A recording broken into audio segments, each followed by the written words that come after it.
Hello, everybody. If it's Wednesday, it's Warhammer, and that must mean it's time for another episode of Warhammer Weekly. So I feel like if it's Wednesday, it's Warhammer couldn't be more true than today. So joining us for the Warhammer TV live after party is, of course, Tom. It's my buddy. How you doing, sir? Hello, friends. Welcome. Wherever I go, he goes. Also joining us is straight from the UK. We had to go early today. We needed the reaction straight from the motherland. It's Steve Wren. Steve, how you doing, buddy? I'm very well, thank you, Vince. Nice to be on. It is wonderful to have you on. We're very excited. You and I have talked back and forth for many a month about armies that we're both in the process of painting, and I just want to say you're welcome. I'm happy that I pushed you on, and congratulations for your judge's choice for best appearance at Blood and Glory. Cheers, thank you very much. Absolutely. Steve painted a absolutely stunning Sylvaneth army. You should go check it out. It's up on a million different places, but you can find it on TGA. You can find it in the PMP community that we do. You can find it up on the Blood and Glory reporting, all that kind of stuff. You should absolutely seek it out. Steve's army is gorgeous. So there you go. I'll tell you what, I'll grab some links and I'll throw them in the show notes so that way people can see them. All right. But let's kick it off, of course, as always, with some news. Tommy, what do we got today, buddy? We have lots of exciting things. You really sold that. Yeah, I know. Thanks. No, so the big news for me, at least this week, was the coming and going of the Spire of Dawn box, the Island of Blood repack. In the US, it was in the UK it was £50. In the US, it was $80, which was amazing. Did either of you guys pick up a box? I already have two. Go ahead, Steve. Sorry. Yeah, I didn't, but I already have two lots of the Skaven half anyway lying around. I'd quite like some of the elf stuff, though. I've got to be completely honest, particularly the Swordmasters. So I kind of looked at it, and ahed a little bit, and then thought, I'm sure I'll be able to get some somewhere. So I actually didn't, but maybe should have done. Although when I saw some of the pricing and points for the Sea Guard in particular, I thought, well, yeah, let's not worry about that too much. That I stand firm that was a mistake. What Steve is referring to is that the app seems to have been partially updated, and I say partially because like some of the battalion doesn't work. The Skaven battalion is sitting in the Swift Talk category, and so like obviously it looks like it got, much like they said that it went up on pre-order too early. I suspect that it also got pushed to live too early to the app. And with that, for some reason, the Spire Guard, previously Lothar Sea Guard, with no changes to their abilities or anything else, jumped from 120 points in match play to 200. 200. Which 200 points. Oh, bonkers. They might be a bit overcosted at 200, yeah. Tom is in the firm camp that this is an error. I have not seen any independent confirmation. There was I tend to agree with you. In the Warhammer TV like live chat about it being an error. So I don't know if that was like semi-legit or not from people that were there talking, like, because there were people that were at Warhammer World that were also there, and some of them were talking about it. But I don't know. We'll see.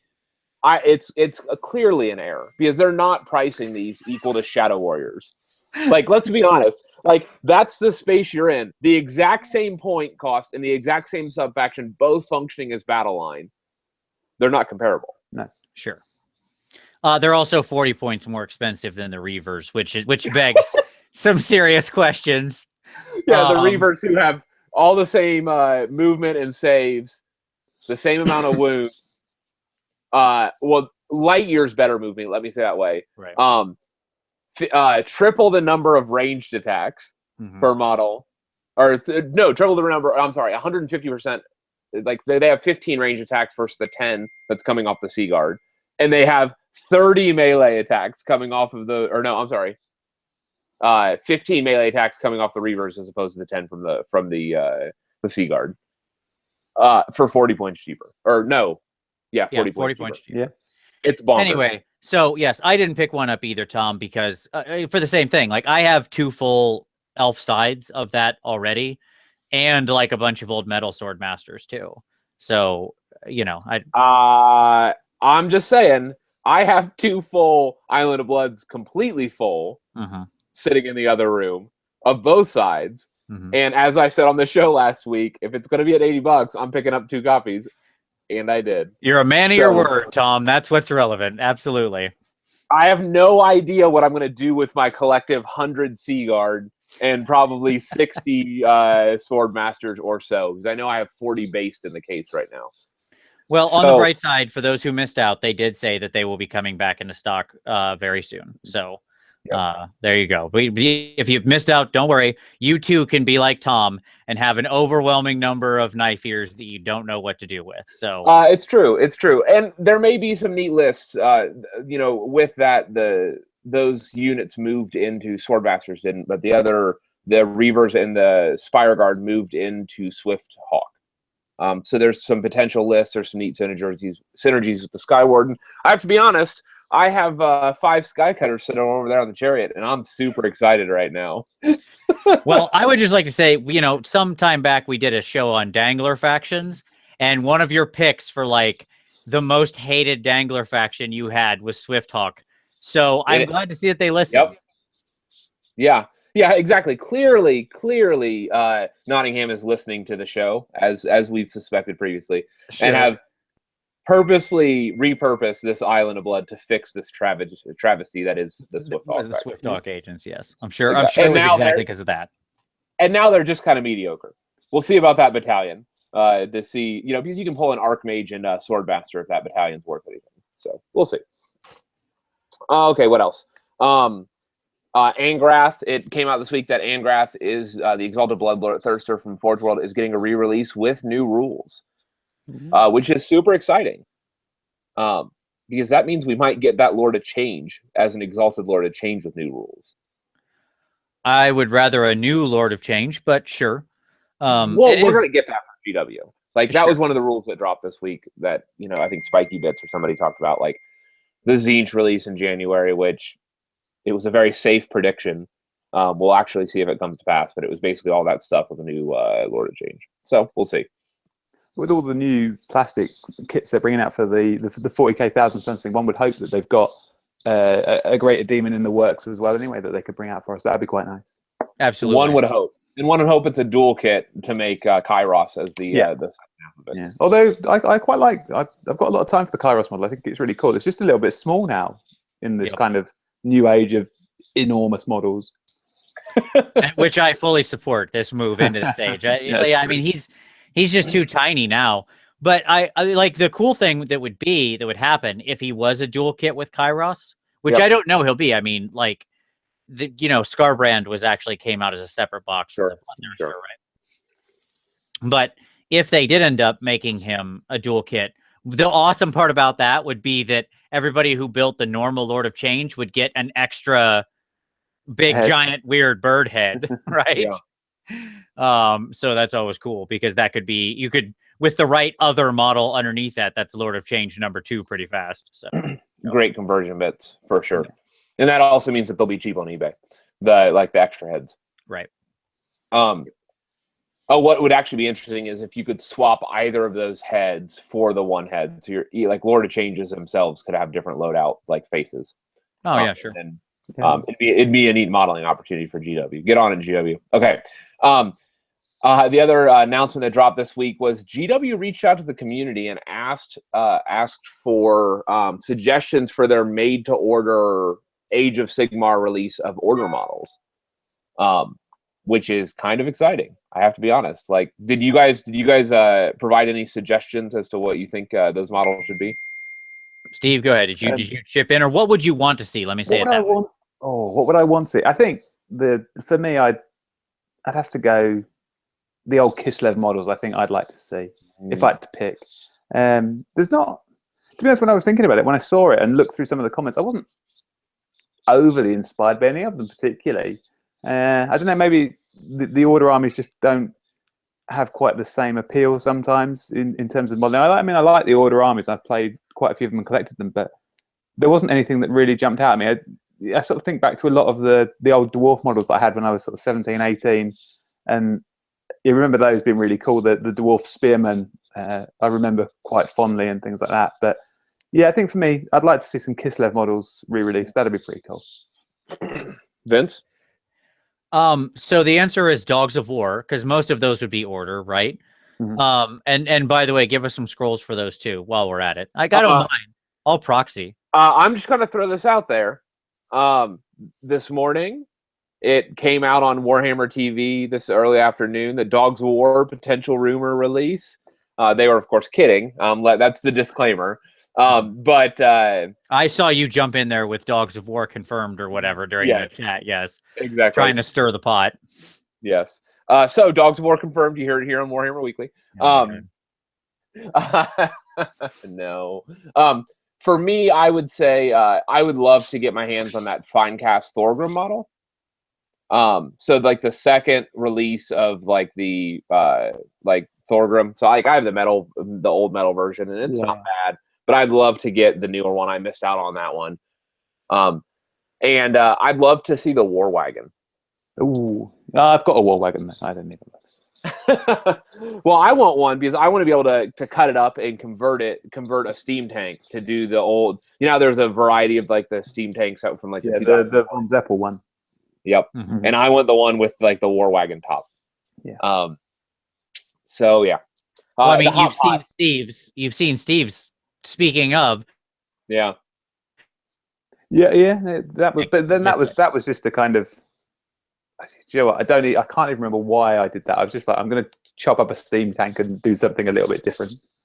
And you've got Sisters of Sigmar on the back, which leads me to my other order model that I want to see reprinted, which is the Sisters of Sigmar, right? Like, absolutely, bring them back. I don't, and again, I know like TGG2 is out there, and I know I have a bunch of them coming. I don't understand why this would stop me from ordering more. Like I finally got my hands on a Bertha Bearstrong or whatever, the special character from the Sisters of Sigmar, a model I've been after for 18 years, and I'm excited. I'm saving her for a special time to paint her.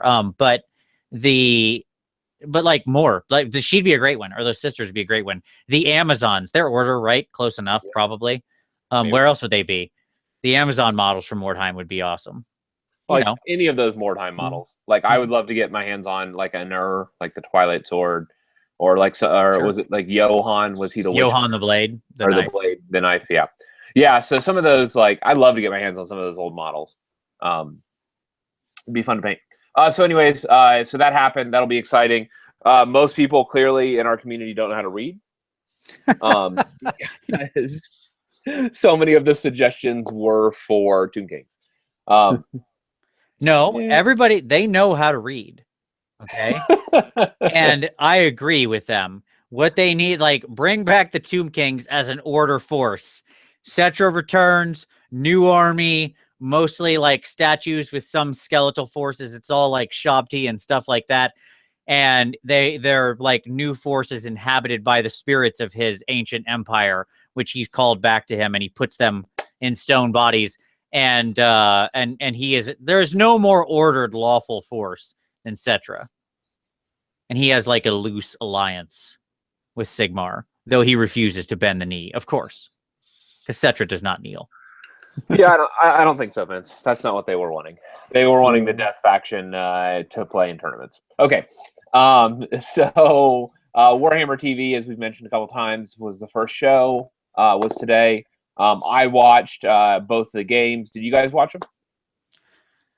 I tuned in briefly when I got home from work and watched the end of the narrative game, and then I desperately was trying to get the Twitch screen up onto the big screen TV, and then I was going to video my wife's reaction when she walked through the door and saw live Warhammer on the telly, just as a bit of a laugh. But I couldn't get it up on time, and I was just like, oh well. But when she found that, when I had it on the phone, and she just looked at me. She gave me this look of like, really.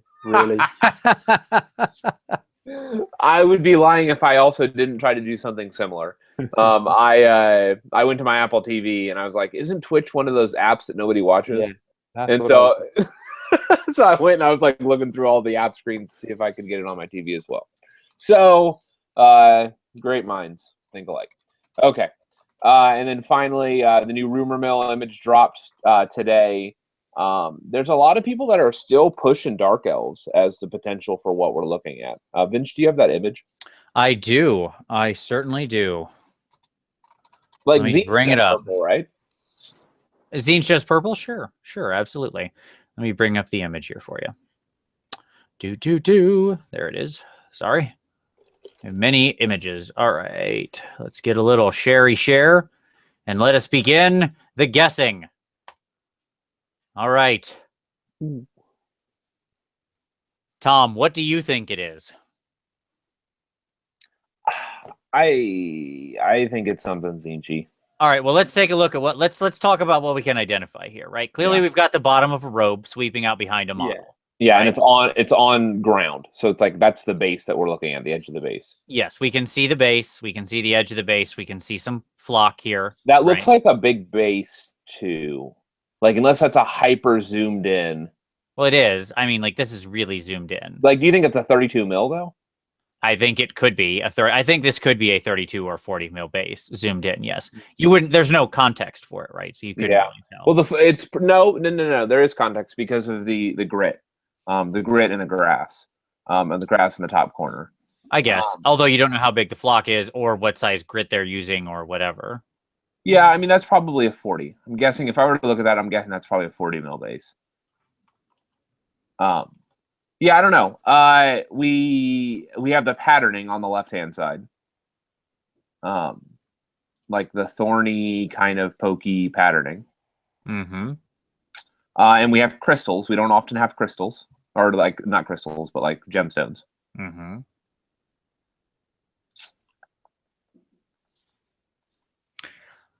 Steve, you got a guess?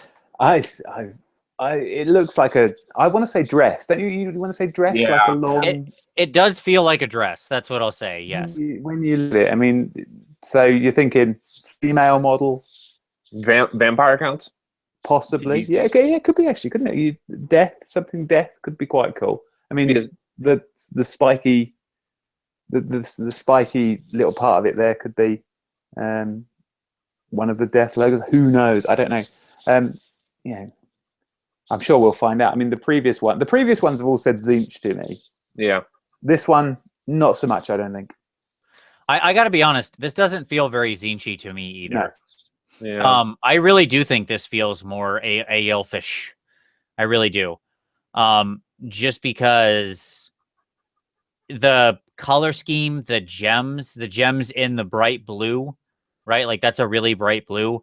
This weird thorny pattern. Like this doesn't feel very Zinchy, this pattern. Right. No. You're right.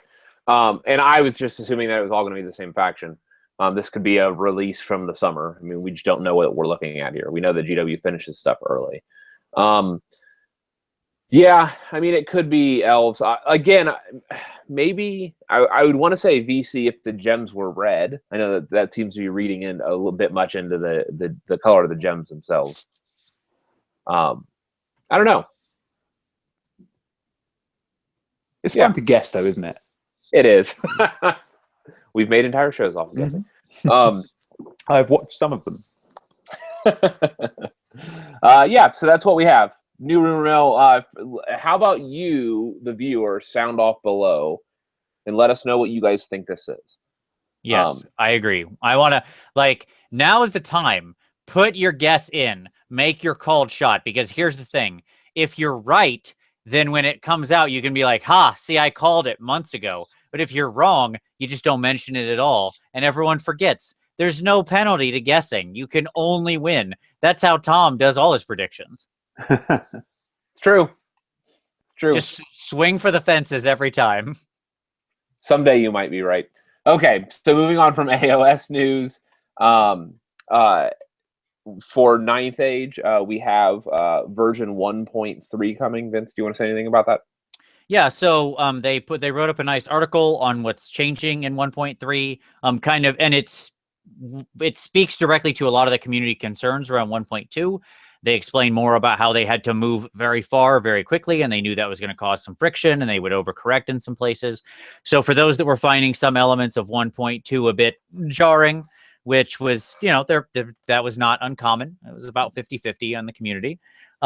They have heard and responded, and I would say stay tuned for 1.3, because I think you'll be seeing a big turnaround there and addressing of many, probably not all. Some issues are just going to be what they are, but I think many of the larger issues will be addressed. So there you go. I'll link down to the news update below so that people can go read and see.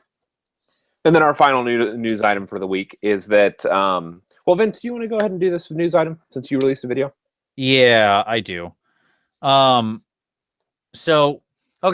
Tom and I, sorry, I have to make notes about what links I promised to include, or I'll forget links. All right. So Tom and I are doing a charity drive for Christmas. It's that time of year where you're supposed to look out for those who don't have.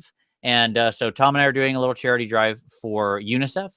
I will link to the original video below, but I will also link directly to the campaign. What I would ask is that if you have the means to give, please do. It's for a great cause. If you don't, hey, just go check out the video, share it, give it a like, whatever.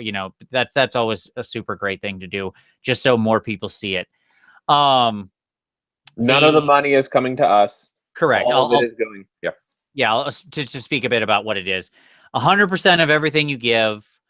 There's obviously like the site itself has a charge to it, which you can choose to cover or not. But 100% of what you give goes directly to the charity. We have nothing, no 0 pennies of this goes to us. Everybody who asks a question, it lets you type a little message in when you donate. And I'm asking people to put in a question that they have for Tom or I.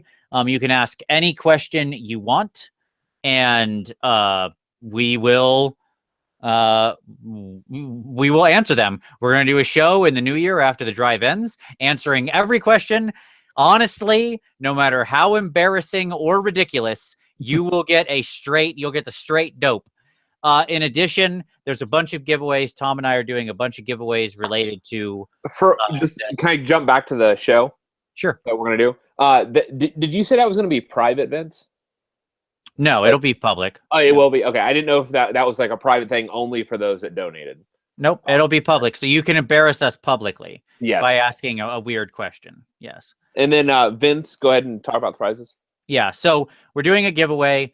Anybody who donates any amount of money. Okay. And there's no, like I said, it's if you can, it's whatever your means allow. So anybody who donates any amount of money is automatically entered into a drawing.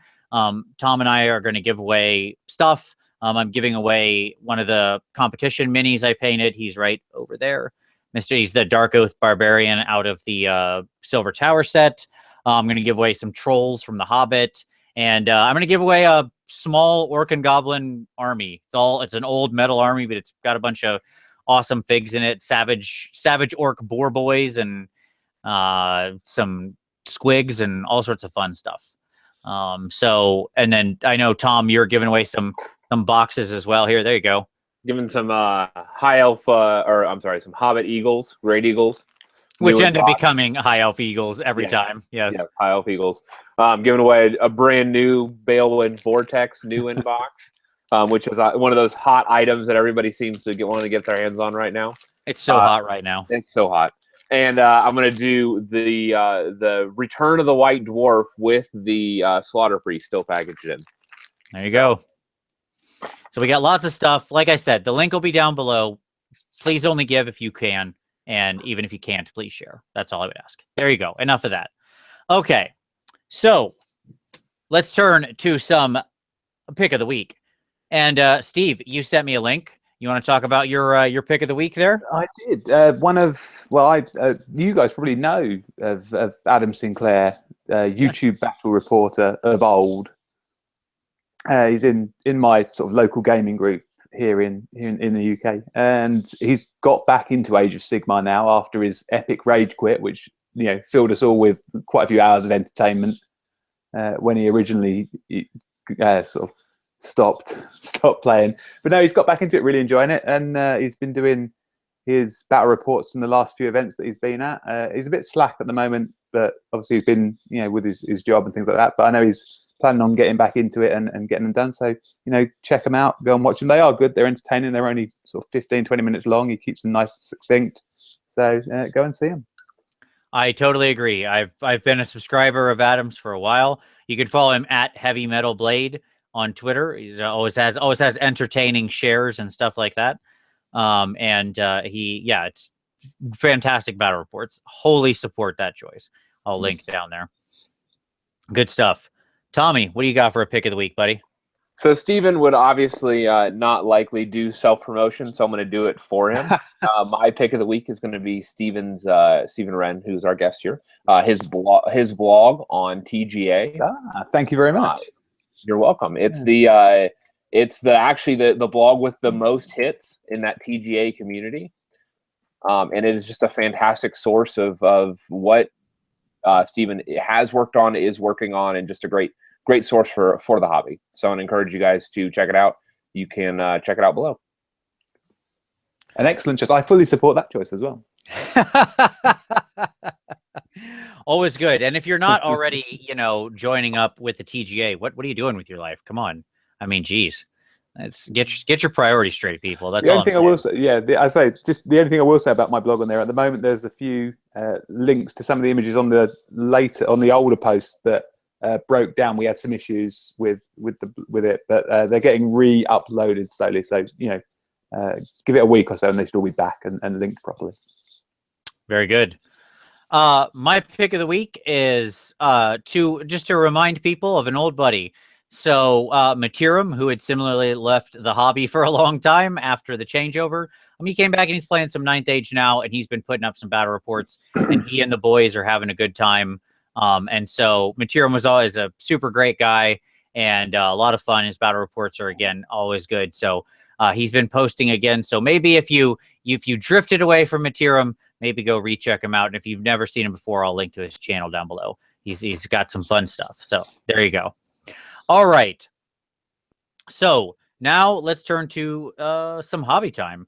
So and both of you, I think, have some hobby time that is very aligned to the show's main topic today, which is all about, of course, the gifts of Grandfather Nurgle. But I won't get ahead of it. So, Steve, what have you been working on? So recently, I got back from Blood and Glory, and I went on a bit of a terrain kick. Funnily enough, actually, it was the first thing. So behind me, up here, you can probably see my Realm Gate Oak, which I made. I would grab it, but in fact, I'm going to grab it just so you can check out the scale. It's awesome. Hold that in front of my head. It came out a little bit bigger than I was expecting. But, I was pretty pleased with it in the end. I thought, that's worked quite nicely. So I made that. That was good. That took me about a week. Just knock that up. And then other things, I've got a new piece of terrain. Hang on, I'll grab this bit. Again, hold it in front of my head. Sizable. I got in the... there's some images in the very first Realm Gate book of the floating waterfalls in the Realm of Life. Mm-hmm. And I was wondering if it was possible to actually build one. And I think it is. So this is the kind of, basically everything bar the water effects, actually. I just need to sort of sand it, paint it, and put the water effects on it. It should actually be finished. It's not particularly time consuming as a piece to make. So again, that's, I think same with all scenery. It tends to come together pretty quick. So I'm looking forward to getting that finished over Christmas. That'll be a fun little challenge. And then for the old Nurgle army, I've got a little I don't know what he's going to be, actually. He might be a sorcerer. He might be a harbinger of decay.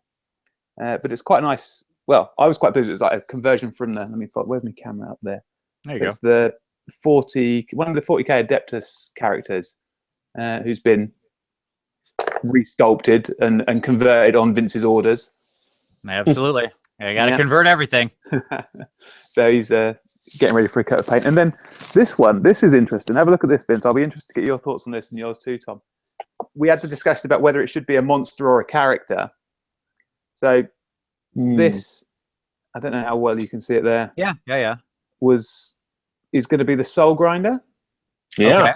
Okay. It's got no legs at the moment, but it's you've got the Soul Grinder bottom, and then sort of this Nurgle beastie guy that I had from Privateer Press Hordes and War Machine, who's on the front there. So that's kind of very early stages at the moment. Nice. So I'm going to try and I work like on it. that as well.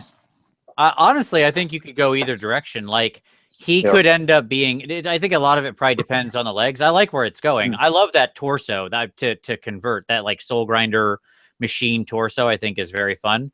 Yeah. If you put like all the legs on and make him like full size, where he's really like, because those legs really spread, right? Yeah. Then I think he could still be a character if you wanted to make him like one of the Magath Lords. Thank you. Yeah, I think he could be an awesome stand-in for one of the Magath Lords. Yeah, that's actually a good point. Because I was wondering whether or not, I was thinking, could I do a similar sort of conversion now to the bottom half that would be, so it's kind of like slug-like rather than have the legs? Yep. Which might work quite nicely. That's something I might look at that, actually. Would look good. Just remember that the Magath Lords are only on 100 mil rounds. Yeah, that's true. So you're going to push beyond that likely if you do that, which isn't a problem. It's just no. It is what it is. Well, I've been with all my armies at the moment. I've been fairly flexible with base sizes. Generally, I kind of just pick a base and go, yeah, I'll put it on that, and nobody's complained about it too much at the moment. So no, normally bigger is not a problem. Yeah, true. Most people don't have a problem with bigger. It's the people going smaller that is the issue. Yeah. Steve is a man after my own heart. I'm like, whatever, just throw it on a base. I don't care. Just like in fact, I usually want bigger because I'm like, I'm not gonna just try to put it on some weedy little base. We need to get some terrain on here. I can't fit a whole castle on an 80 mil. That's ridiculous. What am I gonna do with that? I need space to work. Really spread out. Use the space. All right. So Tommy, what about you, sir? What are you working on? Well, I finished assembling a load of models. My next kind of flight, quote unquote, of Nurgle models. I might have some of them here. I've started painting some of the stuff, but here are my pride and joy. This is my Furies that I've been working on. He had to for stop so himself long. right there. I did. Like, just to make sure that I didn't say furry. My Furies that I've been working on, that I've been kind of piecing together and gluing and building the trees and all that stuff. And they've come out really nice. So I was really happy with them. And then I had a bunch of other models, that some Plague Bearers that I had built, and a Be'lakor and some other stuff. And so I've started painting my my Plague Bearers. So I am well on my way. They were great. When I saw the Furies in the PMP yesterday, I think when you put them up, they just made me smile when I saw them. I thought those are absolutely some of the best conversions. Just like quite simple and stuff like that in terms of how you've done it, but just so characterful. And I just looked at those and thought they're absolutely brilliant. I love those. Thanks. I wanted something that fit and that felt right. So much of this force has been about kind of this uniform aesthetic and feeling, and they fit the bill. So, and I'm actually going to be probably taking them to an event here in a couple of months, which is a surprising thing for Furies, but we'll talk about that here in a couple of minutes. So, for furries, yes, absolutely. So, all right. So I just finished up something today, like right before the show, and posted it up. It's not anywhere within reach, and I wouldn't share it there anyways because it looks terrible when you I don't want to show a nice finished piece, but there you go. So this is for Adepticon in the spring, and this is Percival from Kingdom Death, and I'm very pleased with her, which I don't normally say. Normally I hate what I paint, but I was pretty happy with how this came out. It's still not exactly perfect, but I'm happy enough, I suppose. I had a very close look at it earlier before I came on, and I thought it was absolutely first class. I was trying to find some flaws, but I was struggling. I appreciate it. It's brilliant. With the blues and the browns, particularly on the bottom of the cloak, because when you see it from the reverse, when you see it from behind, the browns and the shading on there just give it a sort of 3D. Yeah, that's the view. Just the look and feel of that is fantastic. I think it looks amazing. It's great work. Yeah, I was very happy with it. I like there's different elements I quite like. The helmet I think came out really well, like the helmet in her hand, and the ocean I think came out pretty strong. I'm happy with I think the color balance between the waves and then sort of particularly the bottom half of her armor and stuff like that. The link between the two is really good, really strong, and the color choice there is excellent. So yes, I'm there's one down, many more to go before Adepticon, but hey, there you go. One is ready to go. So now I've turned to working on my next probably thing, one of two, which is a Malifaux crew, which is the Children of December. So all the little frozen people, all icy people, and I like icy stuff. So that's what we're working on now. And that'll take a while because you have to, when you're painting a unit for competition, that's a slow process because you got to do every model as though it were a display model itself. And so but you got to do more of those. So good times. All right. So let's, as always, we want to know what you're painting. The point of this, of course, is one, to fill the internet with mediocre discussion. I mean, that's always our primary thing. And I think we succeed at that every week. Tom and I deliver our C game at an A level every week, and I'm excited about that. But also, we want to know what you're painting. We want to help you fight the war against the gray. So hopefully you've got your brushes out and you're getting some paint on some models now as well. But let's turn to our feature segment, which we're talking about old grandfather Nurgle. That's right. He's well known for bringing gifts and being a he's a friendly, jolly figure, right? I think the similarities between he and Santa Claus are not to be missed. They're both friendly. They're both sort of papas. They both bring gifts. They're both sort of rotund and jolly.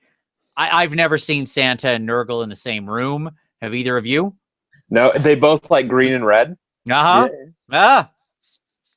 Look, the case is strong that they're actually the same person. So anyway, today we're going to talk about some overvalued, underrated. So we're going to talk about the elements of the Nurgle forces, demons and mortal, that we think are people either think they're too good and they're not, or they're a hidden gem in the rough. And some of this can be from play quality and stuff like this, but but also for models. And the reason I wanted to do overvalued, underrated on this is because there are a lot of secret Nurgle models, right? Yep. And Nurgle's that force that, like, if you just start at the beginning and you look, it's like, okay, you got these demons and you got these mortals. But between, like, all the Forge World stuff and Tamerkin and all this, there's a lot of little hidden things out there, right? So we're gonna hopefully turn over the rocks and find some of those little worms. So we can split this up however you want. We're gonna go to Steve first. We're gonna do this in pairs. Each of us are gonna give an overvalued and an underrated. You can split it up however you want, Steve. You want to talk about characters or monsters, or just pick two randomly from a hat. But wow. You are the guest, so you get to be first. You know, I actually did look. I looked through my Chaos book to start with. Always a good starting point, I think, and actually considered what do I like, what do I dislike. And the first one that I dislike, overrated, Plague Drones of Nurgle. First choice. You know, they are really, I find them so annoying. You see them, you can't kill them. They don't do anything except just kind of sit there and not die. And I look at it and think, I would not play them in a million years. You will not see any Plague Drones of Nurgle in my army at all. And it's, you know, for sort of the competitive Nurgle player, I can definitely see the use of them. You know, the fact that you've got a strong unit, a lot of wounds, they're not particularly expensive. They've got fairly good mobility for the Nurgle unit, which is great. I can definitely see why you take them, and they've got all of the usual Nurgle benefits. The 5+ ward is great and saves you more times than it really should do. The rolling a 1 and bringing them back happens more often than you think it should, or certainly seems whenever you're playing against them. And you sit there, and all they do is frustrate your opponent. And to me, I don't like them. Overrated. Don't play them. Very nice. All right, that's a bold choice. I like where your head's at there. All right, so that's your overvalued. What's your underrated? What's a secret gem you want to share? The one, funnily enough, the one that I like, and I mentioned it earlier, was the Harbinger of Decay. I'm not a fan of the model at all. The guy on the horse, he's kind of a bit old, really tiny. The horse looks ridiculously small compared to the guy sat on his back. But I do like the command ability that he has as well. The Morbid Vigor, I think, is pretty good. Being able to, what can you do? You can re-roll your armor saves, can't you? Is that right? More? Hang on, No. There's so the Harbinger. Which one is it? They have a 7-inch bubble. That's right. Bubble is a 5 to 6 ward save, to which Vince and I used to great effect at Holy Havoc. It was part of our overlapping bubble structure of our force, and it was ridiculous. Yeah, so it gives you were you using it and giving yourself the double 5 up? No, but we had a bunch of war shrines as well. Yeah. So all of that stuff was all overlapping, and Archeon was sitting in the middle of it. And so, in addition to all the other, like, Glotkin and other ridiculous things we were playing. So. Yeah, no, I like that. I think that's very strong, and obviously you guys have used it as well. That's convenient that you've got something that can actually back it up as well. I like that. I totally agree with that choice. But Tom, I know you're a big fan of this guy. Yeah, like, he is my favorite. He is my staple. Because one thing that he brings, and he was actually one of my kind of underrated. And it's funny because he's not real underrated. Like, in general, most people feel like he's a really strong model, and even on the tournament scene, you see him show up a little bit. But I don't think that people fully appreciate the full range of what he brings, because he is a harder to kill hero. Like, he's not a monster; he's a harder to kill hero. He's not named, which means you actually get that command ability, the allegiance command abilities. Which for a lot of Nurgle options, you end up going with named generals. Like, if people want to field Glotkin, people want to field Orgots, or any of those are named models. You're not going to gain that +1 to hit on order units from that general command ability, which is a really big deal for Blight Kings, because it moves their exploding hits down from a 6 up to a 5 up. Yeah. So he's bringing some of that. But I would say the other thing that most people don't notice is that he has the demon keyword because of his demonic mount. Is that he is a demon Nurgle hero, so he triggers all of the demon abilities on the plague drones. He triggers the demon ability, like the reroll ones on the plague bears, and so all of those demon units, Nurgle units, you want to have a demon Nurgle hero nearby, and he actually triggers all of that, plus also bonusing Nurgle mortal units. So he actually functions in both ways, as a general, as a key character. So I am a super supporter of the Harbinger. Well, and I think you've definitely persuaded me to. I think my guy will be a Harbinger of Decay rather than a Rockbringer Sorcerer after that discussion. Almost certainly. There you go. Look at that. I love it. All right, Tommy, what's your first pick there, sir? So my overrated, and I'm about to get all the hate. All of the hate is going to get thrown at me after I name this. I think Plague Bears are overrated. The classic, the staple of the entire Nurgle demon force, the poster child for Nurgle, you're saying is overrated. Yeah, and it's a 100-point battle line, which a lot of people would be like, "You're insane! It's a 100-point battle line. It's super survival." But so, like, let's do the numbers. Like, yes, it's good, but especially if you're running Nurgle with other ward saves and that Harbinger, like, it's just not bringing a whole lot. You have to field them to block a 30 in order to be effective. They have super terrible attacks. So they're good as a solo unit you send off But like if you field them in less than a block of 30, you're wasting your time. You need to support them by a Nurgle demon hero. And the reality is that if I have my Harbinger nearby, Marauders have the same stat line, which are 5 up save, 5 up ward with the same this literally the same attacks. But the funny thing is Marauders can actually get better attacks because they can get a bonus to hit on rolling that dice whenever they engage in combat. And the Marauders are 40 points less. What? Faster as well. Move 5 rather than move 4. Yep, they're move 5. They're faster movement. They have their horn lets them run and charge an extra +1. Yeah. They can Marauders synergize with War Mammoths. So War Mammoths can give them a free D6 move in the hero phase. That's so also like common unit. The War Mammoth. Yeah, but it is a common unit because people are using it more and more now as a 320-point monster beat stick that people throw in the at other forces and tournament scenes. So sure. I mean I would say that I just think that like, and what made me come to this was I was looking at like a Taliban of Nurgle, and so I was like, okay, I'm gonna field a Taliban, so I'm putting together this demon force. And I just realized that if I needed to like fill in additional slots, I was going to end up putting in like units of 10 plague bearers, which weren't going to do anything. Right. And that's what got me realizing that, man, these guys really aren't good. To me, their problem is that you're right. You can duplicate the toughness in plenty of other ways, and they're also slow and they don't kill anything. So they just kind of wander around and wait to die. And even in an objective holding game, there are still other better choices. To me, I actually agree with you. I think where they fall short is I don't know what their actual role is in Nurgle. Nurgle's full of a lot of slow-moving, relatively tough stuff. And there are just plenty of other choices you can take in that role that, frankly, also have better offensive options or more mobility, or they're slightly better because of other synergies or whatever, right? Yeah. That's like when we were sort of discussing your lists a little while back. Yep. The problem was they kept being the thing out that just like weren't filling a functional role.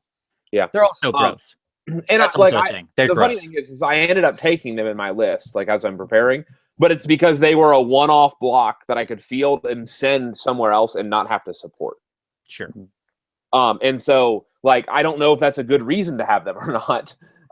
But so they have a utility, especially in the type of event that like Holy Wars is. But the reality is that I really struggled with them as a unit, and I know a lot of people love them. It's a staple. They love plague bearers, but I don't know.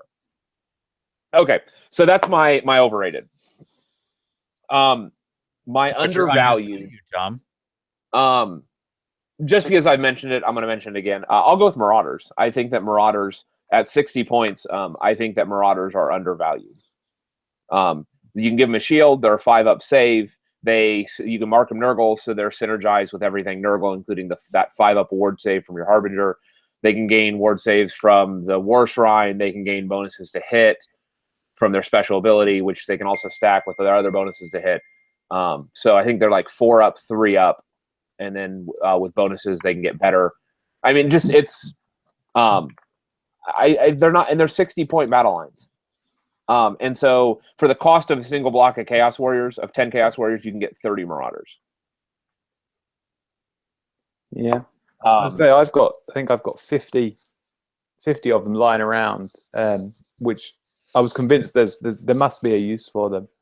And they were going to be one of the units that I was going to do towards the end of the budget of Sigmar, just to round out and really bulk out the force. So again, it's good that you're giving me all these good ideas, Tom, for have these. I'm going to have to hit you up for some proper list ideas on these. No, I love Marauders as for what they are. Like, I don't think they need to be the staple, the center of your force. Yeah. But I think, especially for a battle line, I think they fill an essential role. I think they're great for bodies. And I think that they can be with buffs. They can have a presence on the battlefield that other units can't necessarily have. That's disproportionate to their actual point cost. Mm-hmm. Is what I would say. And for me, like, I have picked up a bunch of Reavers, and I'm going to be converting a bunch of Blood Reavers over to Marauders. Yeah. I've gotten shields from a bunch of bit sites, and I'm going to convert them a bunch of them over, so they're nice models. and they're going to be serving, they're going to be, and they're cheap. You can get 20 Marauders nowadays for $20. Funnily enough, there was at Blood and Glory, there was a stunning Chaos army that was being used in the 1,000-point event that had the Chaos Warriors and the Marauders converted out of the Khorne Bloodbound stuff, just Nice. with shields and head swaps. Really, really good. And I was looking at it with Ben Johnson, who I'm sure you guys are aware of from Games Workshop, and he was sat there and he was like, I'm going to do a Slaves to Darkness army. This is great. We're going to do this. And I was like, yeah, I can see where you're coming from with this. It's pretty cool. Yeah. Those are my two. Nice. I like it. All right. Well, I'm just going to go ahead and rip into it as well. Let's just get into the ripping and the tearing here. I'll make some enemies as well. I'll tell you, my number one overrated on my hit list. Here he is. It's the Glocken himself. That guy, he's a piece of garbage, and I hate everything about him. He's terrible. And anybody can play Glocken against me anytime. You're more than welcome to bring that model. You don't need to ask. You're free to waste your 500 points. Basically, he's 480. Anytime you like, because he's never going to earn that back. And he's a big, fat, slow tub of garbage is basically how I would define him, as he slowly walks around the battlefield and fails to kill anything because he's not offensive enough. He's just a big sack of wounds that any random thing that stumbles into him will probably just beat down. God forbid he gets near anything that's actually offensive, because they're going to shred those wounds right off him. And I'm sure he'll heal that D3 some number of turns from now. That's irrelevant because he was a corpse forever ago. And yeah, that's what I have to say about him. I think he's completely bad, and I think taking him is a trap. That's what I think. Tom, any thoughts on that? I disagree with you. Sure. And in general, let me just say, Vince, that you're not alone. Most people suggest that the Glocken is indeed overrated. Well, good. They're right. And by the way, you can't use as a defense here, Tom, if you include him with Archaon. Right? Like, that's not a defense. No, it is, and I would. I would. I knew you were going to run straight to Archaon. Yeah. You're like, you might as well be Archaon's mount. You're underneath him so often. I'm just saying. No, I think that Glocken serves a great role, especially if you field it with Archaon and a Harbinger. What I would say, especially the little Archaon, I would also say that I don't know that he himself has to do all the work when he is doubling the wounds of a unit, when he's doubling the attacks of a bunch of your Nurgle units that are in the area. Like those Plague Bearers, that are generally terrible, he literally doubles both their wound count of that 30 block goes to 60 wounds with that spell every round. And he's going to double their attacks from 1 attack to 2 attacks. And that's just one unit. Those blocks of 30 Marauders, you're doubling their attacks too. So his presence is definitely felt on the battlefield. Even if he's not going to go toe-to-toe with Archaon or some other ridiculous, much higher pointed cost model than he is. I don't even think it's much higher. I think there's plenty of 400-point models that would put him in the dirt. Like, he's not a combat threat. And what you're talking about for the wound thing is a spell, which is unreliable as all get out. Like, because if you're talking in a match play scenario, you get one shot at that spell, Avi, and you could just as easily roll it and fail it. It's not a gimme number. And even if you do get it, there's no chance that's not to say that it doesn't get dispelled. Okay. He's a double caster, not a triple caster, right? Yeah, he's a double. Yep. Yeah, he's a double caster, which is like good, but like, okay, he's a double caster. If he was a triple caster, I'd be like, all right, now we're really talking, but he's not. And so, like, yes, his buff attacky ability is pretty decent, but again, most of his troops that he's buffying are garbage. So, like, when you're mediocre to start and you throw on some more mediocre, you get maybe good. He's just not worth it. And he soaks up so much. But he's making good in a 14-inch radius. I'll take 80 Marauders. I'll take 80 Marauders. And let me tell you what. You're never going to get all those 80 Marauders into base-to-base combat. It doesn't matter. I'm not talking in a direct fight. I'm saying in a game, I would rather have 80 Marauders because they're going to do way more for me. Yeah. So I have a Glotkin story talking about the fact that Glotkin can't go toe to toe with Archaon. South Coast GT this year, I walked Archaon forward. The guy I was playing, he walked Glotkin forward. The Glotkin did his Pestilent Torrent, hit, wounded, did 12 damage. He then charged into me and beat me to death. So I think the Glotkin is really good. Vince, that's that ability that you don't think exists. It doesn't exist. That's a shooting attack that doesn't matter. You can ignore that. Like, here's the thing. It's really terrible for you, Steve. I'm sorry that happened. But I watched that Pestilent Torrent, whatever thing, fire more or less every round for a whole tournament. I'm going to say it did 3 wounds the whole tournament. It did more than that, but it wasn't. You're right. It wasn't. Maybe. Like, I'll give you a maybe on that. I don't think I'm being hyperbolic. Okay? Like, that attack is so I don't likely remember. to miss. I do remember being disappointed. I will say that. Look, it's no Bone Ripper warp cannons, okay? That's all warp flame cannons. That's all I'm saying. Anywho, like, that's unfortunate for that. But my point is, put a Spirit Durthu at 80 points cheaper into this guy, into Glotkin. That's a dead Glotkin. Put a Necrosphinx into this guy at 80 points cheaper. That's a dead Glotkin. Like, those aren't even fights. He's gonna be a fat, ugly corpse faster than you can snap your fingers.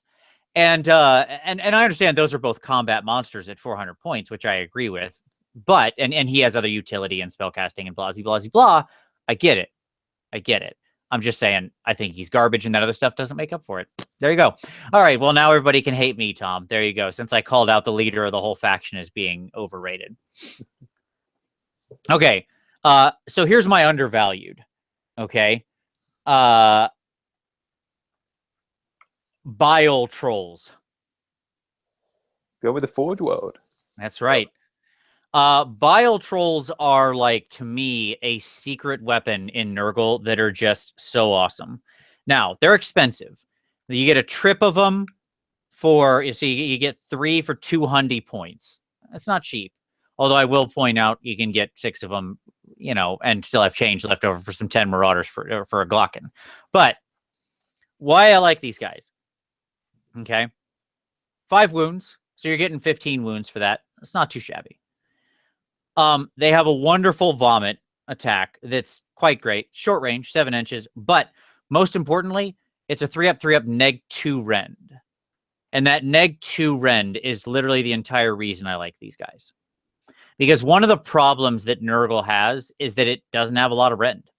Right? Like, one of their main troops, in the Blight Kings, is, famously this, like, hugely attacking but no rend unit, right? And so, like, armor crackers can be a tough thing. Like, when Nurgle hits a wall of people who are Mystic Shielded and on cover and stuff like that, or have like run up to Lizardmen who ignore -1 rend and stuff like that. Classically, they find it very hard to break through that. Yep. So Bile Trolls with that vomit can break through it. And then even their regular attack still, which they make 3 of at a decent value, 4 up, 3 up, -1, still 2 damage. There's only -1 rend, but still solid. They heal pretty well. They do, like, for a 5 wound model, healing D3 wounds every turn. It's pretty decent. And what I would also say is that when you vomit, if you roll a 6 or more, and we've talked about, other ways to get hit bonuses, you get to make that infected vomit attack again, right? You get to make another hit with it. So more -2 rend, more D3 damage. And the real thing that pushes them over the edge for me is the Vile Beyond Belief, which is they have a bubble around them within combat of giving everything -1 bravery. And I do love me some negative bravery stacking, because the more things you can make run with Battle Shock, the better. In general, people can't afford to make every unit immune to Battle Shock, right? If any, because they want to use their other sexy command abilities. So punishing bravery is usually pretty good. If you can make another model of value flee off the table, that's a good thing. That's a free model you just got. So all in all, and their stupidity is is such a joke rule. Like, it's so easily gotten rid of. You might as well not even remember it exists, because it's so rare for it to actually come up. So yeah, I love me some Bile Trolls. And you can, and plus that's a fun conversion opportunity from just a modeling thing. Yeah, you could go with the Forge World Bile Trolls, but just like you were just talking about with your conversion, Steve. I mean, one thing we should talk about with Nurgle is like conversion-a-thon, 2017, right? It's just you can go nuts, as you've been proving with your army you're working on. And I think that Bile Trolls are right for that. Grab any troll in from any of the ranges ever and go nuts with some wounds and some swords and some pus and some tentacles, and you can have a party, right? So there you go. All right, definitely. It was on my list. There you go. I'm glad. I know you hated my first pick, Tom, but I'm glad I brought you back around with my second pick. There you go. All right, Steve, back to you, buddy. What do you got? What do you got for another pair for me? So my second one, I want to say overrated. This is an odd one, I think, because it's overrated. A unit that we do not see ever, and that's the Chaos Chariots. Okay. I love the Chaos Chariots. I have 6 regulars and 3 gore beasts knocking around from my Slash army, and they were great fun to make and paint and stuff, and I really like them.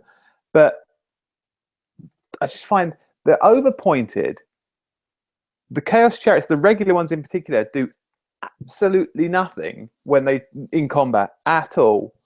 They've got the 2 Chaos Warriors on the back who sort of 4+, 4s and 4s to hit and wound. The Great Blade, I think, is 4 and 3. It's completely meaningless. They've got no good special rules. They've got fairly shoddy movement, all things considered. Move 8 for these like chariots pulled by these huge guys. The gore beasts aren't too much better. But what I'd love to see is in the, because we always talk about battle line and not having enough battle line troops for certain units. I'd really like to see chariots move into that battle line category, so you can take, as that they become maybe Slaves to Darkness battle line only units, but possibly in units of 3 rather than as singles. I don't know, maybe take 3 singles, whatever. It's still 80 points. It's still more than a unit of Marauders. Or possibly drop the points down and say it's 150 for 3 chariots. I don't know. I'd like to see a way of getting them back into the army and to make them sort of reasonably good again. Just reasonably good would be nice. Because I think the models are great. I love the aesthetic of charging Chaos Warriors, this kind of mounted horde tearing forwards into you. They've got the really nice battalion where you can do the D3 damage when you charge in, which I think would be great fun to try and use. But I think at the moment, I don't think we're ever going to see them. And so, yeah, for me, not necessarily overrated, but overpointed and underwhelming, more likely. Yeah. No, I'm with that. It kind of speaks to the position kind of all chariots are in right now to a point, right? In that, they're this weird single model that it's not great at like holding objectives and stuff for scenario play, right? Because it's not a hero, so it doesn't one model, right? But it's not a hero. It can't really do enough damage to actually like threaten a unit of significant size. It'll kind of just get beat into splinters pretty fast. So yeah, I agree. I have put mine on the table a couple times, a couple chariots, and I've got a opponent who will sometimes use the Nurgle version of the chariots as well. And not that there's really that much of a difference, but like we've both played Chaos Chariots, and I agree. I found them nothing but underwhelming every time. Like I'm just there's not many fights I want to pick with them. So yeah, no. I'm on board. I think I played somebody at Blood and Glory who had one, and it died to 10 Sea Guard or 10 Elf Spearmen, whatever I was using at the time. Terrible. And the sort of they've almost completely lost the impact hits rule or any version of impact hits. If they went in and did D6 mortal wounds on a unit, fantastic. That'd be great.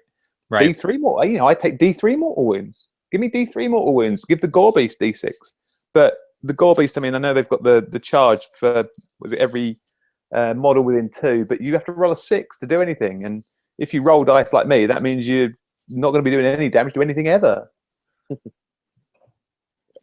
I totally agree. Yep. So what do you got for your second undervalued? Ooh, my undervalued. Oh, I am going to go for the Plague Claw Catapult out of the Skaven range. Yeah. Yeah. All right. That's what I'm looking at.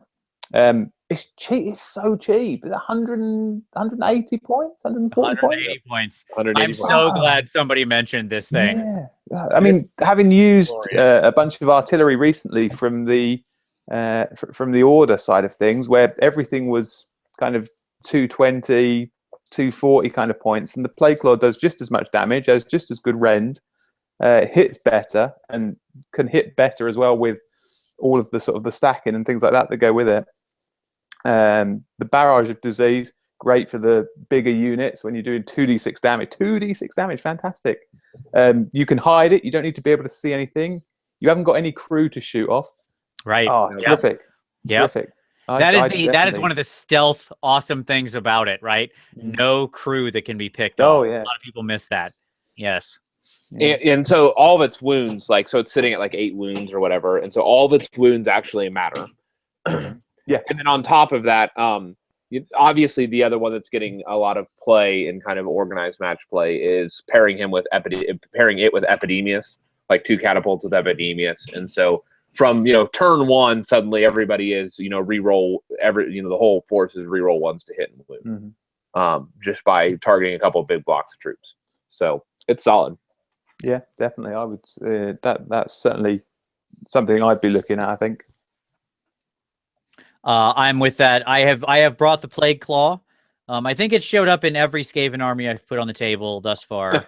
But even though I'm not running a Pestilence force, it's a nice mix of like range and damage, and it answers a really nice problem in that when you've got those big infantry blocks, suddenly it's getting that 1 to hit or whatever. It's doing that 2d6 damage. It just becomes so stunningly deadly, real fast. And I agree, like 180 is a completely fair price for that, right? Like it's great. I'm in. Plague Claw, your stock is rising. It took years. This thing has been a joke for longer than I can remember, but now it's back. That's right. All right, Tommy, what do you got for your second round through? I'm gonna offend some people again.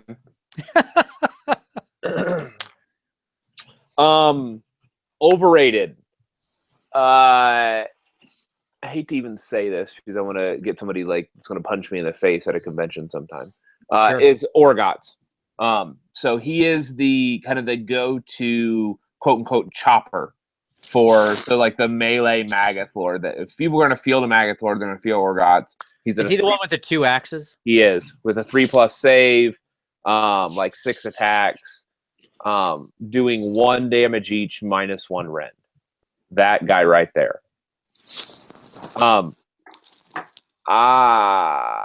Nope. No thanks. Like, so people take him because his command ability gives reroll wounds for a unit, which is good. Don't get me wrong. But you can also get that from a Chaos Shrine. And you're going to lose your general command ability, like the command trait, if you take him. You have a name boss. And people, generally the refrain that I hear is that, oh, well, he's like, he's a good combat person because he has a chance to do like extra attacks based on wounds or not wounds, yada yada. No, just no. Like, if I want somebody that's going to hit, like, so if you're talking combat ability, compare him like combat wise, the like his combat line to where is it? To just the Nurgle Demon Prince. Right. Okay, the Nurgle Demon Prince, guess what, is also a 3+ save. You know that thing that you were talking about with him? That Nurgle Demon Prince is also is swinging around 4 attacks at -2 rend, D3 damage each. That Nurgle Demon Prince is flying on a smaller base. It's like he's just a bit better all the way across, and he's almost half the cost of Orgots. Orgots is 260, and the Nurgle Demon Prince is 140.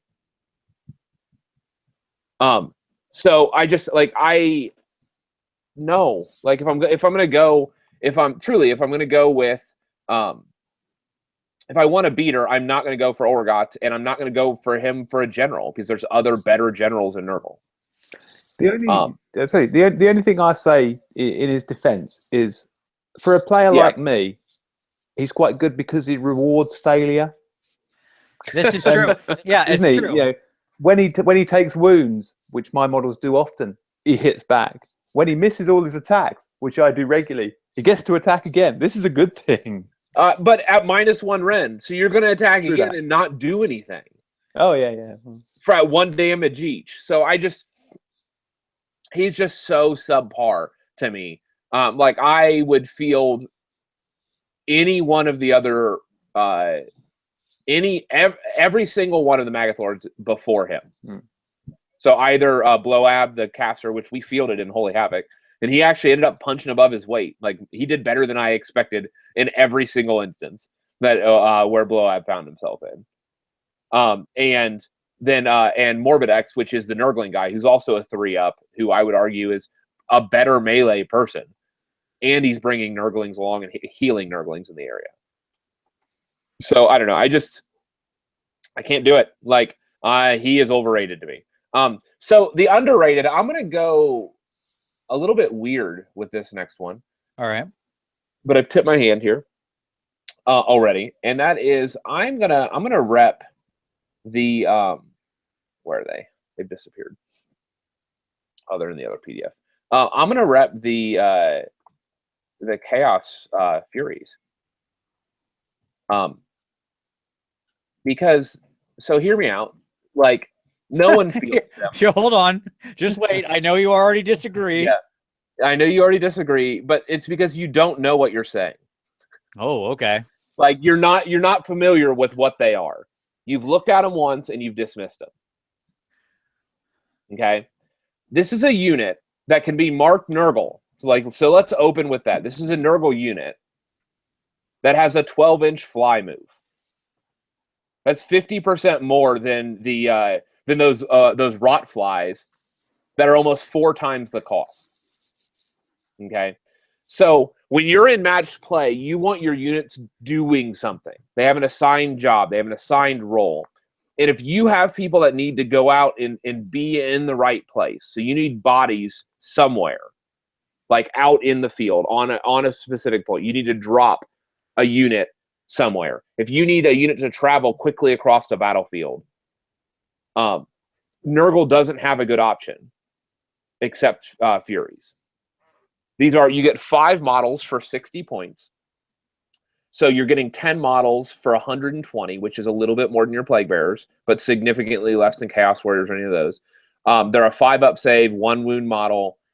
They have 2 attacks, 4-up, 4-up, 1 damage. So they're nothing to write home about. But if you have 10 of them, you're throwing out 20 attacks. And then they have a neat little ability that if enemies are failing battle shock within 12 inches, there's a 50% chance that an additional model is going to run away. It's not bad. And again, they're summonable, so it's a demon that you can drop somewhere across the table, 16 inches away from the caster. And so if you need to bring them onto points, you can do that. And again, if they need to travel, they can do that. And so it is a fast-moving, low-cost unit in Nurgle that can be Nurgle marked. So they have my vote, and that's what the models are terrible for them. So I kit bashed a bunch of my own Furies, hence the Nurglings with fairy wings. I love how you have to check yourself every time. It's maybe my favorite thing. Yeah, because you have me self-conscious now, Vince. I'm just saying. I know. All right. So what do you guys think of the Fury? I totally agree. The summoning, it's going to tie into my undervalued choice as well, because some of your reasons are the same as mine. Yeah. To me, I don't disagree. It's not that, like, you look at their offensiveness and you're like, okay, but they're a highly mobile unit. That's where they're, between the fact that they can be summoned and the fact that they have a good fly, it's filling this role that Nurgle just doesn't have a lot of reach into, right? Nurgle's big challenge is mobility. And the fact that they tackle all of that stuff means that they can fit a vital slot in your army, especially when we're talking about any kind of scenario-based play, right? Where you need to get to a point, you need to hold an objective, something like that, right? Yep. So, Yeah, I was going to say the fly to me is the big winner for those guys, I think. like, what happens when you're playing a scenario where an objective is like up on something and you've got to pay vertical movement with a foot ground pounding Nurgle army? Well, you see on that objective in 3 turns, right? Like, we're going to get there, guys. Come on. You know, but whereas the Furies are just like, we're there, right? Yep. And they're not a big investment. And that's the other key here. Right. They're relatively cheap cost. Yeah. Yep. Like I said, mine's going to tie into that. All right. So my overvalued, underrated for the second pick through here is overvalued. I don't even know if he's overvalued, but maybe this is more like Steve in line with you're saying, just completely underwhelming. And that is the Great Unclean One. Okay. I find this guy so uninspiring. You had a fun story about a Glotkin blowing up your Archaon. Let me tell you a story about a time I met a Great Unclean One in combat. I was visiting Jeff Egan, friend of the show, and he took me to his local store, and we got a game on. And he was playing his Great Unclean One, and it had charged in, and blah, like I was playing an Empire army that I had borrowed, and I had a unit of Greatswords. And he kind of did some good damage to the Greatswords the first round. And then there was one Greatsword left, the Champion Greatsword. Okay. It took Glotkin, or sorry, it took the Guo, Great Unclean One. It took him 3 rounds to kill the Champion Greatsword. And I don't mean 3 combats. Okay, I mean 3 rounds. 3 battle rounds. And the Greatsword was winning the wound fight. Now, yes, the Great Unclean One was healing off the wounds, but obviously the one wound kills the Greatsword, right? That's it. It's one wound. He's suffering 0 over 3 rounds. And meanwhile, he's doing consistent wounds. Now, yes, they're being healed, but it's unlimitedly funny to me that this big dumb idiot can't kill a single Greatsword. And that's just it. Like, combat-wise, he's just not impressive, right? I mean, now, to be fair, he wasn't using his ranged attack on me. Maybe he would have hit and did it. He had other priorities for his ranged attack. But, like, melee attack-wise, he's just weak. Like, the dude's at 10 wounds. You know, his command ability is weird, to say the least.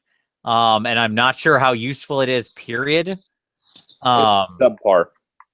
That is a great way to put it, and extremely generous. You know, the one nice thing he's got going on is he does have a -2 rend attack on his Bile Sword, but the problem is that's the one that loses attacks as he loses wounds. Right? Like, the actual good attack he makes less of as he gets wounded. Now, you see, I'm not going to disagree, because I've killed one with a Chimera and it was very entertaining. But Nice, and get 0 hits. Yeah. But I say a good friend. Well, I say a good friend of mine, Terry Pike, who's a really solid tournament player in the UK. He's got a lovely Chaos army, and he runs the Great Unclean One every time. And for a player like Terry, who's really solid on his rules, knows everything inside out, and has his list honed to perfection, and he has the Great Unclean One in every single time. There must be something there for it. I've no idea what it is. But it must be. Yeah. So how has he been placing? Pardon? Like, how has he been placing in these events? Oh, second, third. Okay. Because and to be honest, at Blood and Glory, I think the Nurgle list was using a Great Unclean One as that was Terry's list. That was Terry's list. Yeah. But what I would say is this: it's not his general that's carrying that force. No. It was Sael, and it was these other units that were doing that job. It was not the Great Unclean One.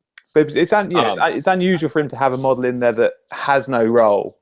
Right. That's my issue with it. You know, there must be something. It might not be it's not necessarily the big hitter, but there's something in there that's good. Whether it's holding objectives in 3 paces of power, because you know, guy's got 10 wounds, takes a while to kill, etc.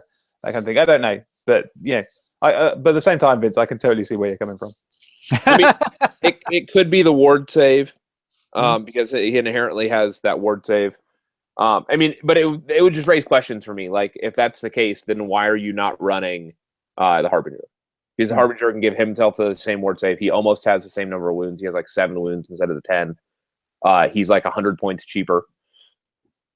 And his command ability is going to benefit a ward save for him and all of the Chaos Warriors and Marauders and any other units you have, Blight Kings in the area. It's going to give all of them that ward save. Yeah. Like, I don't understand why you run the Greater Unclean one as opposed to him. Because the Harbinger is going to has the demon keyword, so he can turn on all the abilities of the stuff that the Greater Unclean would. Like, maybe it's the fact that he's a wizard. The Greater Unclean one has a spell, but if that is the case, like, the spell is okay, it can heal some Nurgle units, but most of the stuff you're going to field him with don't need healed. Yeah. And so, like, I would rather spend that 100 points on like a Festus, put it towards like 120 point Festus, and have him follow people around and heal and generate the same thing. Like, and that's my point. Like, you could run a Harbinger and Festus for almost the exact same cost. Festus is on an auto heal. He has a spell. He can do all the spell casting that the Greater Unclean one would. And he has a debuff spell that reduces the armor save by 1 of enemies. Yeah. So that actually fixes some of the Nurgle problems. So I don't maybe Terry can answer that question. I don't know why you run that as opposed to those other 2 combined. I'll ask him next time I see him. I'll ask him. I'll find. There you out. Go. I am willing to accept that I'm wrong here. Absolutely. Yeah. If somebody gives me the story. By the way, let me say that on all these picks, if you think we're wrong and we're out of our mind, give us a comment down below and give us your picks. I absolutely want to see that. Here's my underrated Beasts of Nurgle. Oh, okay? That was going to be mine. Sorry. All right. And here's why. They are a hot pile of garbage. They're not very good. Because like they just don't do much. But here's what they do. They do 2 very important things. Okay. Said do. I did say do. And here's what they do. They get summoned on like a 6, which is a pretty easy summon as things go. And they can run and retreat and still charge. Okay. And they're 60 points. They're a 60-point speed bump that gets in the way of your enemy's plans. To me, they are literally little bombs that your casters like throw out there, right? And they get in the way of stuff and force bad movements. They're like instant chaff that if they live, they just run away, right? And go like run and charge into something else and tie up that unit. And they just start being really annoying. They are board control. That's what I think they are for a cheap price. And it's the fact that they can be summoned, and it's the fact that they can do that whole... Anybody who can retreat and charge, to me, has an innately high value. Because it really lets you decide a lot about combats. So. Yeah, I totally agree. They were going to be my last one for my underrated one, because when I was... The things that you can do with a single model to kind of not necessarily tag units, but by charging into units, you can stop other units from moving that aren't even involved in that combat by getting within the 3 inches and things like that. And you're fairly resilient even as a single model. You've got a small base, meaning you can fit into spaces that your larger models can't necessarily get to. Again, the summoning is good. You can put it behind somebody's lines, things like that. I like them for that a lot.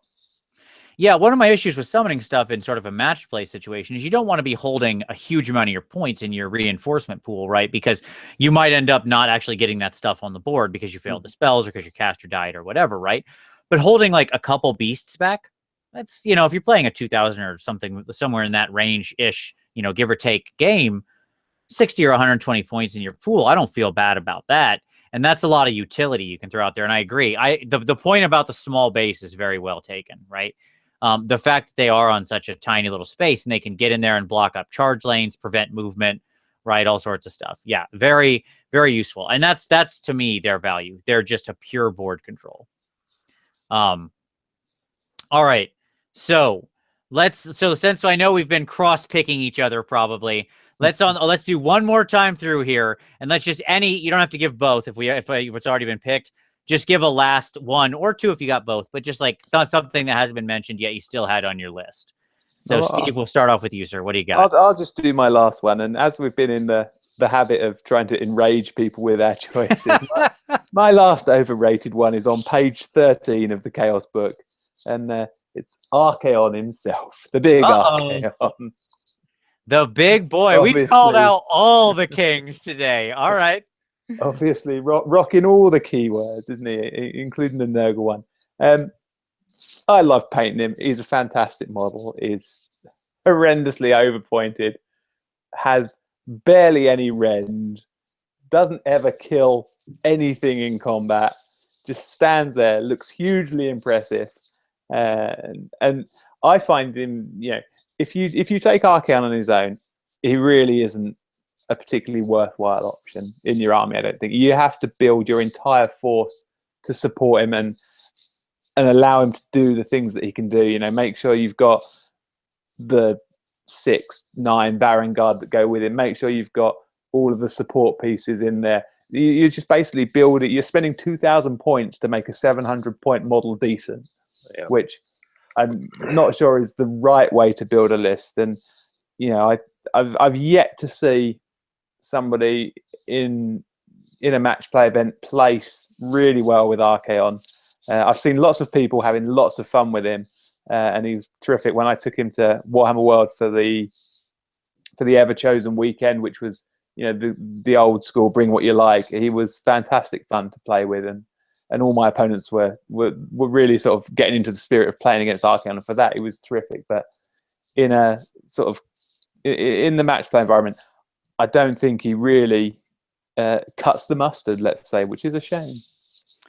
Yeah, here's the thing. I can't help but agree with you. There is a world where he is a force, right? Like just an ungodly, just destructive force on the battlefield. And that is the force, that is what you said, where you said, okay, I've got Archaon, Mr. 700 points, and now I'm going to build the other 1,300 to enable him to do what he does the best. I'm going to have a suite of other good command abilities in other heroes that I can chain trigger that all buff him and buff everybody around him. I'm going to have like some Varangard to help trigger and charge in and do the smacky smacks, and like all of this needs to be like, I'm going to have a mobile unit to run chaff for him so I don't get him in a bad situation, and all that's just ignoring the fact that he can easily get in a situation on some boards where he just can't get into fights. Yeah, right? Because he is on such a big base. Like that's not to be.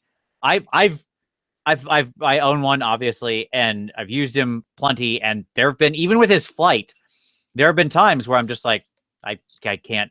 I want him to go kill that. He can't go kill that because between a building and terrain and other models, there's just no space to fit this dinner plate, on the table. So yeah, I agree. Like he's tough. And I feel like when he's that costed and being what he is, if anybody should be like the solo model who cares not for synergy, it should be Archaon, right? Yeah, like definitely. The guy who just push forward and is just like, yes, I am here to murder everybody.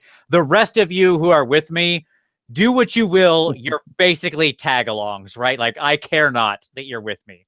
I'm here for combat. Yeah, I agree. No, I agree. I think that the little Archaon holds his weight. I think that the big one doesn't. Or if the big one, you have to build around him fully. Well, I mean, the really using all of the command abilities is such a strong ability, and to be able to do that for half the points with the little Archaon is obviously a thoroughly good deal, isn't it? And to have the same Slayer of Kings at the normal full attacks. So like the best ability that Archaon is throwing around, you still get on the little Archaon. Mm-hmm. Just in a more fragile package. But that can just be made up by a copious extra amount of Harbinger of Decays.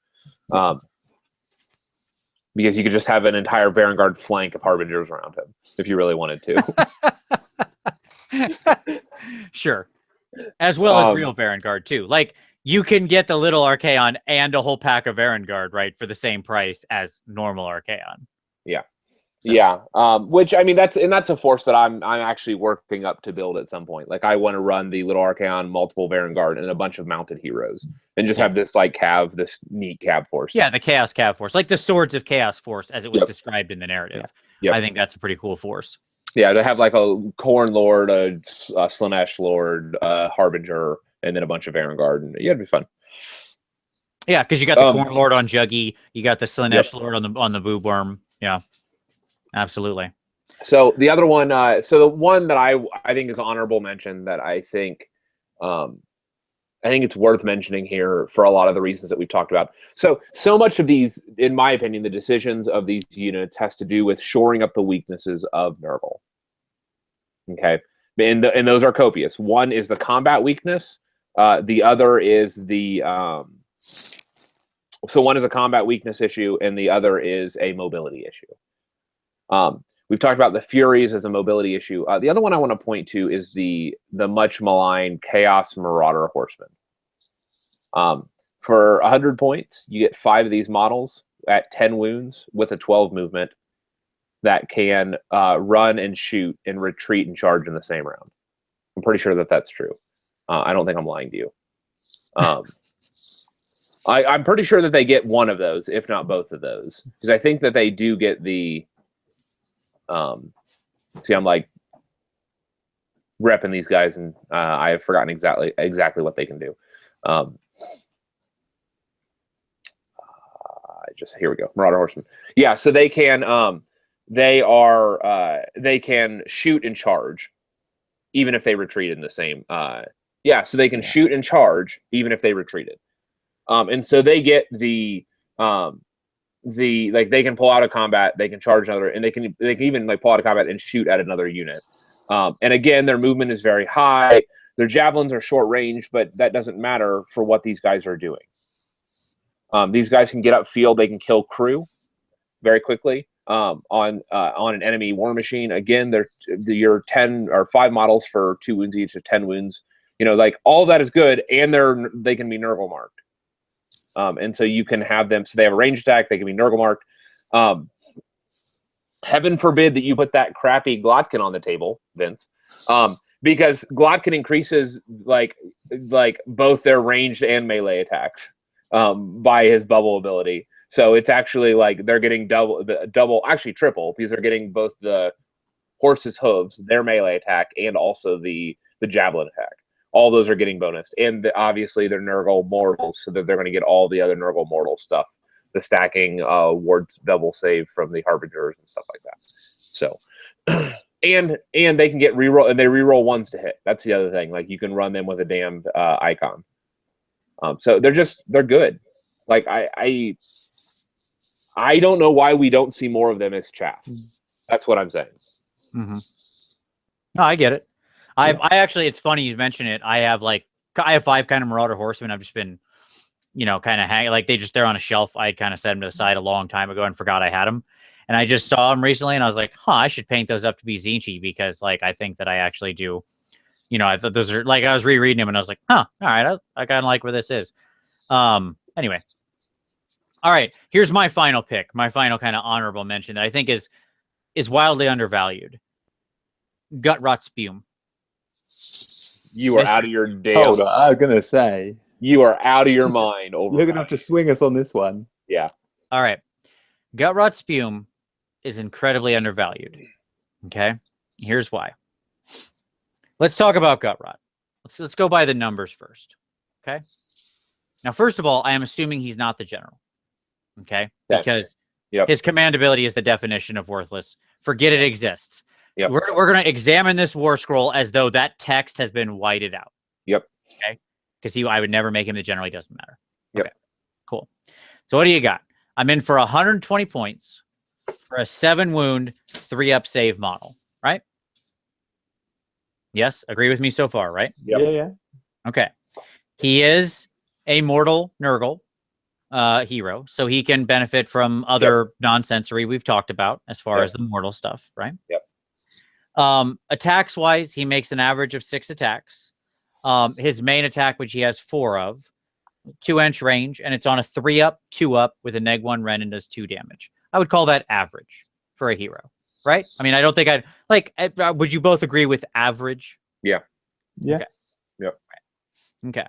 And then his other attack is just fine, whatever. Now, defensively, I think he's actually quite strong. At 7 wounds and a 3-up save, I think that's actually quite a tough profile on 100. Because he can get cover too. Like, to his credit, he can get cover as well. He's just a normal sized dude. He can easily grab cover. Yep. He can suddenly be at a 2-up. Yes, exactly.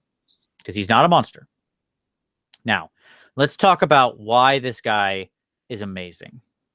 And that is clutching pseudopods. Okay? Clutching pseudopods is the stupidest ability in the world. And if you don't agree with me, it's because you've never ran against Gutrot Spume and had a model that relies largely on one beater attack. And here's the thing about most glass cannons. They rely on one beater attack.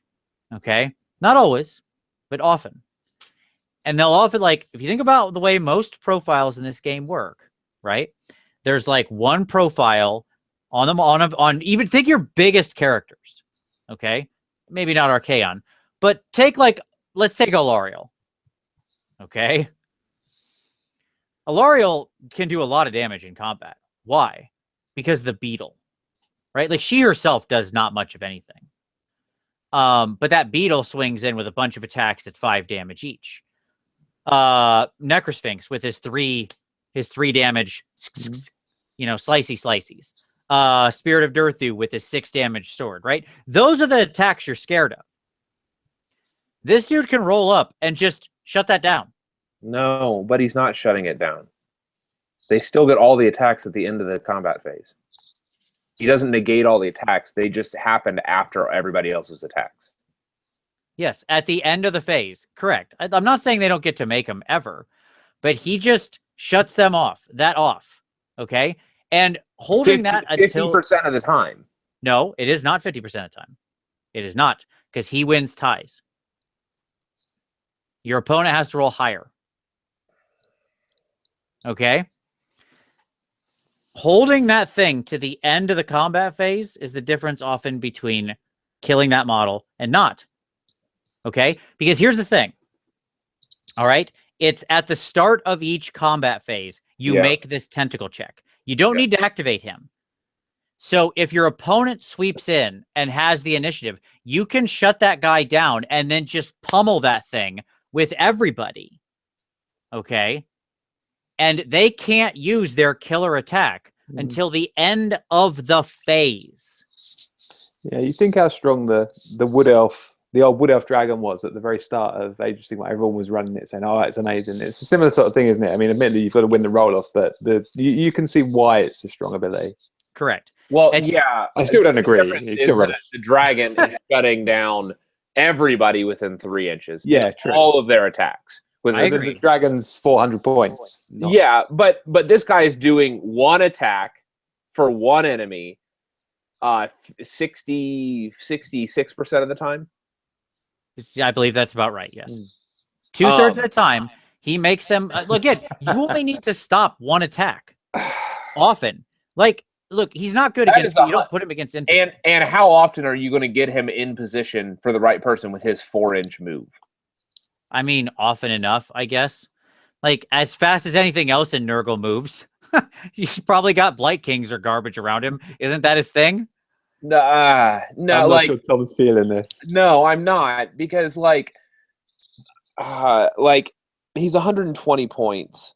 Like, you're talking about most of the points to having a chaos sorcerer that's granting reroll ones to saves of 1 unit. And see, this is because what he's competing for a utility piece, a utility hero piece. Okay, correct. I agree. And so the people he's competing with for this spot is Sael,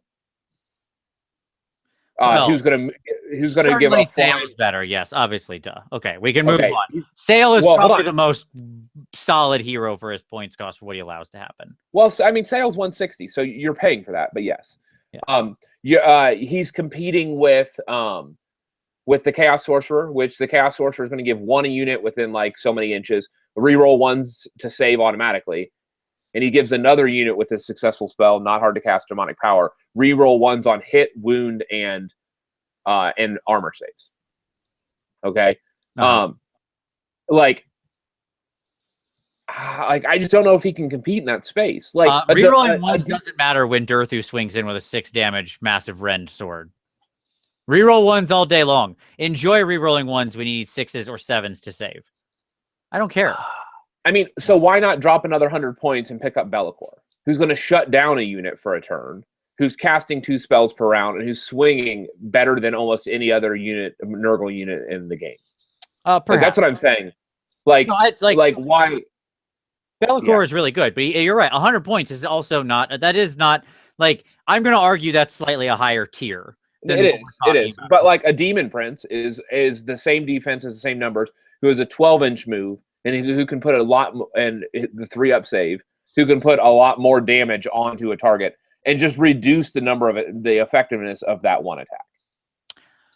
Look, man, here's what I'm saying. Gutrot Spume helps you tip. Here's why I like it, and I think what you're not valuing enough. Yes, it's only that one weapon, but okay, it's often the one weapon you've got to be afraid of. And one of the worst things you can do in Age of Sigmar is charge something with 2 units, right? Or something like that. Like this weird number of units. Because it's I go, you go, I go again. And now you've beat up my second unit, right? And reduce their combat effectiveness. But if I can prevent any part of you from going, it's what you said with the Forest Dragon. Now, I'll admit, this is nowhere as good as the Forest Dragon. Like, I totally am granting that.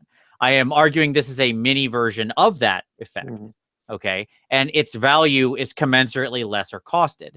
Suddenly, all your dudes can swing in, and everybody's getting their shot before they get to bring their most potent weapon to bear. Okay, I would be in at 80 points. I'm not in at 120.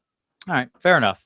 So you're saying you like the effect, but you still feel he's slightly overcosted. Yeah, like, yes, for, again, like 7 wounds is nice. And so, like, 120 is probably accurate for 7 wounds, but you don't care about his wounds. Does that make sense? Like, if he was a 5-wound hero at 80 points, I would be in. Just because of the utility. But he's not. And I think he's just too expensive to do what you want him to do. That's where I'm at. So, okay.